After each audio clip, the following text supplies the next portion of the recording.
Hi everybody, my name is Lisa McCormick, and welcome to my journey on preserving my oasis.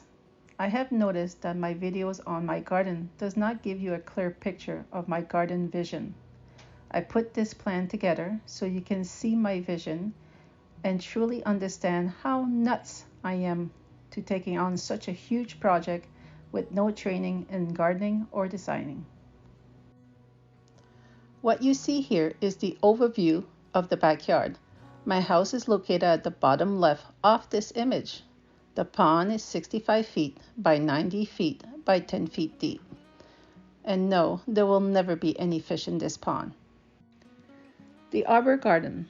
This is where we got married 5 years ago. There were no garden at the time. I wanted this area to feel inviting, to lead you through the arbor, and to come and sit around the fire pit with us. The gazebo. All I wanted was a place to sit in the shade during the afternoon sun. I wanted to be surrounded with roses for their lovely smell and color. The gazebo dimension is 15 by 15. The back corner garden was to give the property boundaries since we are surrounded by fields. In my dream garden, I wanted climbing roses, but I have no structure. So I came up with the idea of putting solar lamp posts, 6 of them. They'll be 8 feet tall. Each post will have 2 different kinds of climbing roses. The posts will follow the curve of the pond.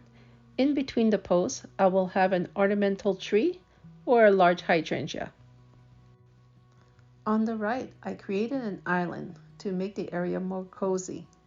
This will give me the opportunity to put 3 arbor for, you guessed it, more climbing roses. I call this area the party zone. The pond will have a dock and step made out of stone for easy walkout, a fire pit, and an area to eat and to socialize. The little shed that you see is the pump house. The pond will have an oversized aerator. This will keep the water fresh for swimming. As you can see, this project is huge, and it won't be completely done this year. Before I go into the reality plan, let me show you the 3D version of the dream garden. The program that I am using is very limited in what it can do. I can't use the slope option to show the elevation variation of the land, or it will crash. It only has a handful of plants, and half of them are for desert landscape. This means I have to use plant that does not look like a viburnum, but it gives me the height and width of what a viburnum would look like. The worst one is the hydrangea. Instead of being big and bulky, you can't barely see it. This 3D view is only to give you an idea of what it would look like. So enjoy and leave me a comment if you like it.